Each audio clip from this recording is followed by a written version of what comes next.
Hello everyone, it's Jabara here. Welcome to episode 8 of African Weapons. As with previous videos, today we will be discussing more weapons that hailed from the African continent. Weapons that are expertly smithed and crafted indigenously, with precision and artistic beauty, while also highly effective in battle, yet underrepresented in comparison to their counterparts elsewhere in the world. Today, we will be discussing not one, or two, or even three, but 4 swords that have their origins in the powerful and advanced civilization of Benin, an empire that existed as an independent sovereign in what is now southern Nigeria for over 800 years.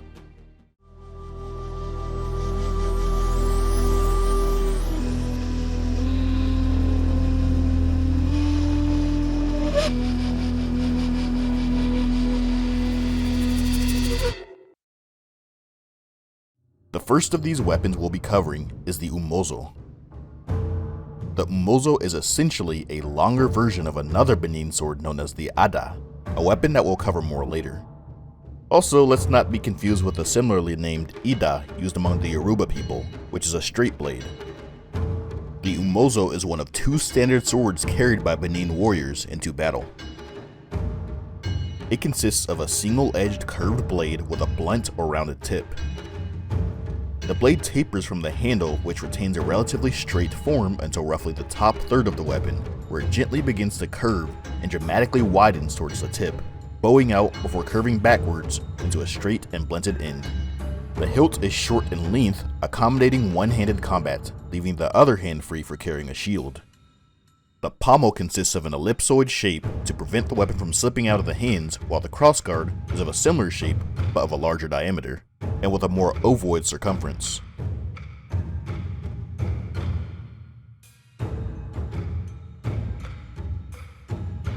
Another one of the standard swords carried by Benin warriors is known as the Opia, but before we discuss that, I'd like to thank the Coldest Water for sponsoring this video.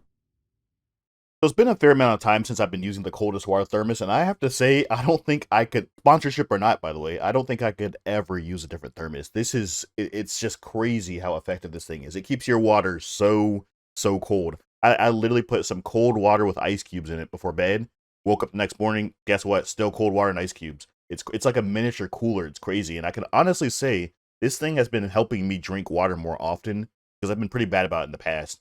This thing has definitely helped me do it more regularly. The Coldest Water thermoses can keep your water icy cold for over 36 hours. This is accomplished through its advanced lid technology, which also includes this tiny little puncture hole which lets in just enough air to build up pressure necessary to drink water through its built-in straw, thereby keeping your water much colder, much longer than other thermoses. It's so well insulated that it doesn't even sweat on the outside from condensing water, so everything around it stays dry. Also, if you take it in the water with you, it has a rubber grip and a handle so you can hang onto it easier, and it floats so you won't have to worry about it sinking to the bottom of the water. It fits in most cup holders, bike racks, and cars, and it also comes in multiple sizes. You can enter for a chance to win a free gallon thermos at the link down below, or receive a 10% discount on your entire order using my referral link, also down below. The Opia's hilt and pommel are virtually identical to those of the Umozo, but the blade is significantly different.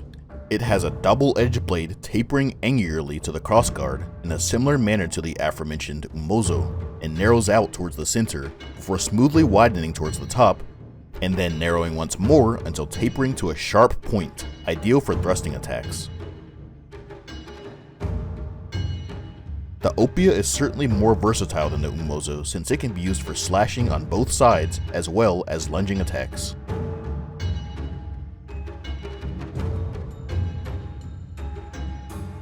The aforementioned Ada is essentially identical to the Umozo, only smaller and usually heavily decorated with sophisticated engravings. These swords sometimes contain several holes cut into many shapes and frequently inlaid with copper. In some cases, the entire weapon is composed of copper or brass cast from a mold by utilizing the lost wax process, the same process that is used to create the famous Benin bronzes. This weapon is carried as a symbol of status by high-ranking court officials, including the Oba himself, or his sword bearers known as Omada. The leaders of Benin's many vassals would also carry the Ada as a symbol of their status in imperial matters of Benin. In addition to the Ada, the Eben is another sword carried by the elites within Benin society, and is one of the most commonly depicted swords in Benin's famous brass-casted plaques.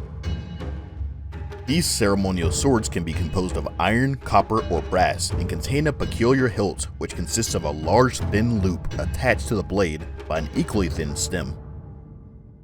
As with the Ada, which retains the appearance of the Umozo, it is believed that the Eben also shares a functional counterpart, but with its unique appearance, it's unclear just which one it is.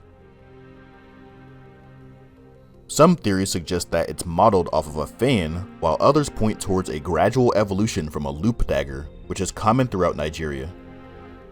In fact, I actually mentioned this loop dagger before in a previous video within this series, as it was used as a bracing device to bear the immense pressure of the bowstring on the hand when drawing bows of high draw weights. Considering the Yoruba were among the people who created these daggers and within the Benin sphere of influence, it's possible that the Eben was influenced by these weapons. Of course, this is all just speculation though. The Eben is often paraded during ceremonies and elegantly twirled by its bearers.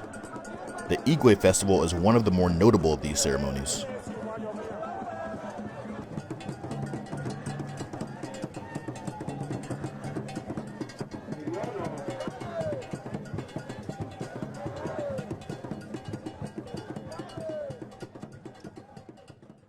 And finally, there is this sword that I've only ever seen in this one specific plaque, and it appears to be some variant of the Opia. It resembles it in shape, only it seems to have two barbed protrusions at the bottom and one at the tip. I tried without success to find the name of it or even more examples of the sword or plaques depicting it. I personally think it looks amazing, and if anyone has any information on it, I'd love if you could share it with me. Additionally, Benin warriors regularly carried a single-edged short sword called the Abekpin and a double-edged dagger called Agbada. But I was unable to find any images of these weapons either. Aside from swords, there are also spears, bows, and even crossbows used within the Benin Kingdom, which we might cover in a later video. For now though, I hope you all enjoyed this brief overview of the various swords used throughout the Kingdom of Benin, and if you enjoyed the video, please comment, like, share, and subscribe.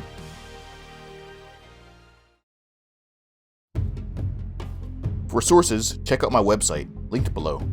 If you'd like to support future projects, you can do so there as well, or by clicking the join button below, or by becoming a patron.